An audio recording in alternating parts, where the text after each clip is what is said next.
விருச்சிக ராசி நேயர்களுக்கு வணக்கம். சொந்தக்காரங்களை நம்பாதீங்க. சோர்ந்து நின்னிடாம எழுந்து ஓடுங்க. இது ரெண்டுத்துக்கும் நான் விளக்கம் தரேன். சொந்தக்காரங்களை நம்பாதீங்கன்னா, விருச்சிக ராசிக்கு அதிபதி செவ்வாய் பகவான். செவ்வாய் அதாவது உறவுகளுக்கு உண்டான கிரகம், இரத்த சம்பந்தப்பட்ட கிரகம், இரத்தங்கள் சேரக்கூடிய மாங்கல்யக்காரகன் செவ்வாய் சொல்லுவாங்க. கணவன் மனைவி அல்லது வயிற்றில் பிறந்த பிள்ளைகள், உடன் பிறந்த சகோதர சகோதரிகள், மற்ற தாய் மாமன், அந்த எல்லா உறவுகளும் எடுத்துக்கலாம். அந்த கிரகம் 12ஆம் இடம், 8ஆம் இடம் அல்லது நீச்சம் பெற்று இருந்தால், நீச்சம் கடகராசியில் செவ்வாய் நீச்சம் பெற்றிருந்தால் உறவுகள் மூலம் உங்களுக்கு ஏமாற்றம் தான் கிடைக்கும். இது எல்லோருக்கும் அல்ல, அவர்கள் சுய ஜாதகத்தில் அந்த கிரகங்கள் இருக்கிற அடிப்படையில் அது நடக்கும். பொதுவாக நான் ஏன் இதை நீங்கள் இங்கு சொல்கிறீங்க அப்படின்னு கேட்டிங்கன்னா, என்கிட்ட விருச்சிக ராசி நேயர்கள் நிறைய பேர்கள் வராங்க. அவங்களுக்கு பார்த்தீங்கன்னா, கணவன் ஏமாற்றிட்டார், மனைவி ஏமாற்றிட்டாங்க, சொந்த அண்ணன் தம்பிக்கு பணம் கொடுத்தேன், அவங்க ஏமாற்றிட்டாங்க, துரோகம் பண்ணிட்டாங்க, எங்களை அவமானப்படுத்திட்டாங்க, அசிங்கப்படுத்திட்டாங்க, இப்படி தான் நிறைய பேர்கள் சொல்கிறாங்க. அதனால தான் அதை சொல்கிறேன். இது எல்லோருக்கும் அல்ல. இது அந்த பாதிப்பு நிலையில் இருப்பவர்கள் என்ன செய்ய வேண்டும்? நவ கிரகத்தில் இருக்கக்கூடிய செவ்வாய் பகவானுக்கும் முருகப்பெருமானுக்கும் அரளிப்பூ அர்ச்சனை செய்வதன் மூலமாக உறவுகள் தாங்க நம்ம வாழ்க்கையில் பிறக்கும் பொழுது அம்மா அப்பா தாய் மாமா அத்தை மாமா அந்த உறவுகளோடு இருக்கும். அந்த உறவுகளோடு வாழ்ந்தால் தாங்க சந்தோஷம். அந்த உறவுகள் எதிரியாக இருந்தால் நம்ம வாழ்க்கையில் எதையுமே சாதிக்க முடியாது. அது நாம் நடந்து கொள்வதின் பிரதிபலிப்பு தான் அப்படி இருக்கும்.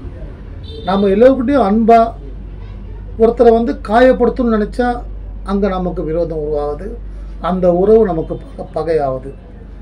அதனால் எல்லா உறவுகளிடம் அந்த பையன் மாதிரி யாரும் வரமாட்டாங்கப்பா, அந்த பொண்ணு பாருப்பா, இப்படிப்பட்ட பொண்ணை பார்க்கவே முடியாதுப்பா அப்படின்னு சொல்கிற அளவுக்கு அந்த உறவுக்காரர்கள் நம்ம சொல்கிற அளவுக்கு நம்ம நடந்துக்கிட்டோம்னா நமக்கு கெடுதலே வராது.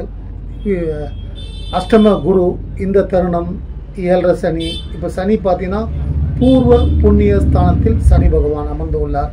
இது போன்ற தருணங்களில் அஷ்டம குருனாலே பார்த்தீங்கன்னா, குரு தனகாரகன் அவரே உங்களுக்கு பூர்வ புண்ணிய ஸ்தானாதிபதி குரு பகவான் மறைந்திருக்கிறார். அதுதான் அஷ்டம குரு.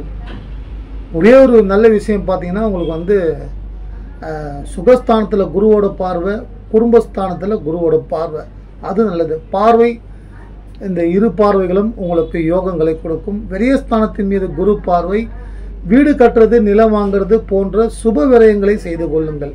திருமண செலவு அதை செய்வது நல்லது. இப்போ இருக்கக்கூடிய கிரக நிலைகளை பற்றி, விஸ்வாவசு வருடம் வைகாசி மாதம் 31ஆம் நாள் இந்த மாதம்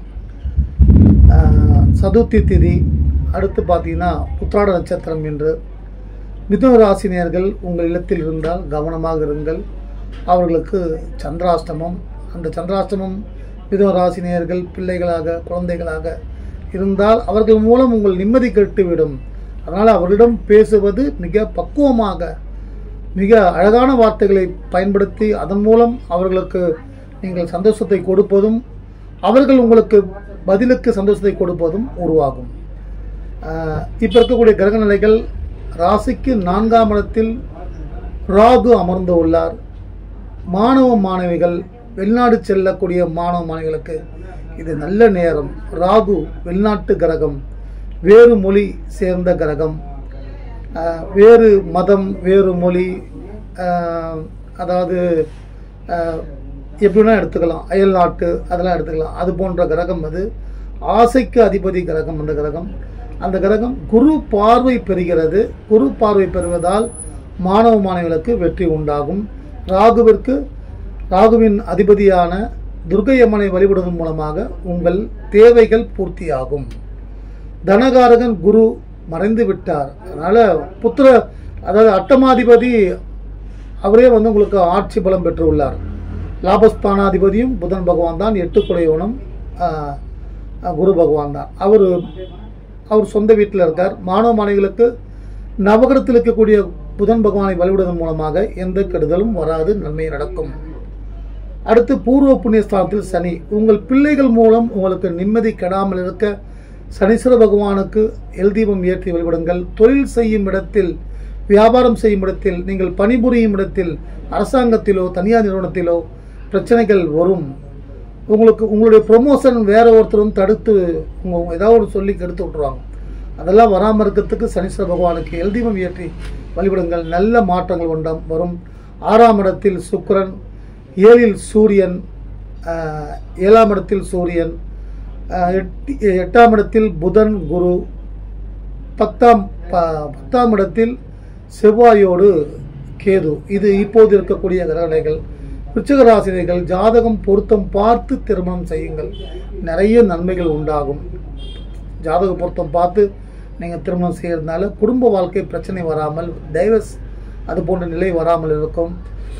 அஷ்டம குரு, தேவையில்லாத அத்தியாவசியமற்ற கடனை வாங்காதீர்கள். அஷ்டம குரு சுபகரகம், இயற்கை சுபர் குரு, இயற்கை தனகாரகன் குரு பகவான். அந்த குரு பகவான் தங்க தேவன் மறைந்து நிற்கிறார். உங்கள் குடும்ப ஸ்தானாதிபதி மறைந்திருக்கிறார். தேவையற்ற பிரச்சனைகள் கணவன் மனைவிடத்தில் வரும், கவனமாக இருங்கள். நவகிரகத்தில் இருக்கக்கூடிய குரு பகவானுக்கு தீபம் ஏற்றி வழிபடுங்கள். குடும்பஸ்தானத்தின் மீது குரு பார்வை விழுவதால் திருமணமாகாதில் திருமண பாக்கியம் உண்டாகும், குழந்தை இல்லாத குழந்தை பாக்கியம் உண்டாகும்.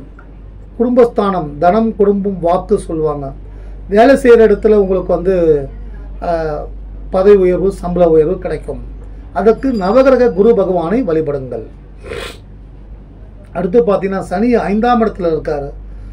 உங்கள் மகன் வாழ்க்கையில் பிரச்சனை வரும், அல்லது அவர்கள் திருமண வாழ்க்கையில் பிரச்சனை வரும், இல்லை உடல் ஆரோக்கிய பிரச்சனைகள் வரும்.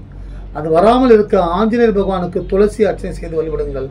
விருச்சிக ராசிக்காரர்கள் ரொம்ப மென்மையானவர்கள். ஆனால் கோபம் வந்தால் அவங்கள மாதிரி யாரும் பார்க்க முடியாது. அவங்க ஒரு முடிவு பண்ணிட்டாங்கன்னா அதுலேருந்து முடிவில் மாறவே மாட்டாங்க. ஆனால் அன்பு காமிச்சிங்கன்னா நீங்கள் என்ன சொன்னாலும் என்ன செய்தாலும் அவர்கள் உங்கள் அன்பிற்கு கட்டுப்படுவார்கள். அது போன்ற மென்மையான குணம் உள்ளவர்கள். முருகப்பெருமானை வழிபடுவதன் மூலமாகவும், நவகிரகத்தில் இருக்கக்கூடிய செவ்வாய் பகவானுக்கு தீபம் ஏற்றி வழிபடுவதன் மூலமாகவும் நிறைய நன்மைகள் ஏற்படும். விருச்சிக ராசி சித்திர நட்சத்திரம் 3ஆம் பாதம், 4ஆம் பாதம், அடுத்து சுவாதி நட்சத்திரம், விசாக நட்சத்திரம் 1ஆம் பாதம், 2ஆம் பாதம், 3ஆம் பாதம் குரு தசை நடந்து கொண்டிருக்கும். சில பேர்களுக்கு நவகிரகத்தில் இருக்கக்கூடிய குரு பகவானை வழிபட்டால் உங்களை உச்சத்திற்கு எடுத்து சென்று விடுவார். நிறைய செல்வங்கள், நிறைய சந்தோஷங்கள் கிடைக்கும். அடுத்து சனி தசை நடந்து கொண்டிருந்தால் சனீஸ்வர பகவானுக்கு எல் தீபம் ஏற்றி வழிபடுவது, தனித்து நிற்கக்கூடிய சனீஸ்வர பகவானை வழிபடுவது, அல்லது திருநாளார் சனீஸ்வர பகவானை வழிபடுவது நல்ல மாற்றங்கள் உண்டாகும். அடுத்து சனி தசைக்கு பிறகு புதன் திசை நடந்து கொண்டிருந்தால் பாதி நல்லா இருக்கும், ஃபர்ஸ்ட் ஹாஃப் நல்லா இருக்கும், செகண்ட் ஹாஃப் நல்லா இருக்காது. செகண்ட் ஹாஃப் நல்லா இருக்கும், ஃபர்ஸ்ட் ஹாஃப் நல்லா இருக்காது. 2 பாகமாக பிரித்து கொள்ளலாம். 17 வருடங்கள் புதன் மகாதசை. நவகிரகத்தில் இருக்கக்கூடிய புதன் பகவானை வழிபடுவது, புதன் தசை நடப்பவர்கள் புதன் பகவானுக்கு பச்சை வஸ்திரம், பச்சை வாழைப்பழம், பச்சை பயிறு போன்றவற்றை வைத்து அர்ச்சனை செய்து வழிபடுவதன் மூலமாக உங்கள் தோஷங்கள் விலகும், யோகங்கள் பெருகும். அடுத்து மகாவிஷ்ணு பெருமாளை வழிபடுவதன் மூலமாக நிறைய நன்மைகள் ஏற்படும். விருச்சிக ராசி ரொம்ப உணர்ச்சி வசப்படக்கூடிய ராசி, கவனமாக இருங்கள். கடன் வாங்காதீங்க. கடன் வாங்கினா சிக்கல்ல மாட்டிப்பீங்க. கடன் வாங்க தூண்டும், சில நேரம் வாங்காதீங்க. கடன் வாங்குங்க, அதை அடைக்கக்கூடிய சக்தி இருந்தால் வாங்குங்க. அகலக்கால் வைக்காதீங்க, மாட்டிப்பீங்க. இப்போ இருக்கக்கூடிய கிரகங்கள் பார்த்தீங்கன்னா குரு பார்வை மட்டுமே உங்களுக்கு சிறப்பாக உள்ளது. ராகு உங்கள் நல்ல இடத்துல இருக்குது. நிறைய நல்ல மாற்றங்கள் உண்டாகும். விருச்சிக ராசினியர்கள் உங்கள் வாழ்க்கையில் எல்லா சந்தோஷமும், எல்லா மகிழ்ச்சியும், ஆரோக்கியம், தீர்க்க ஆயுளும் கிடைக்க தன்வந்திரி பெருமாளை வழிபடுங்கள். வாழ்க்கையில் நல்ல மாற்றங்கள் உண்டாகும். வாழ்க வாழ்க வாழ்க. வணக்கம். நீங்கள் கொடுத்து வரும் அன்பிற்கும் ஆதரவுக்கும் நன்றி. வணக்கம்.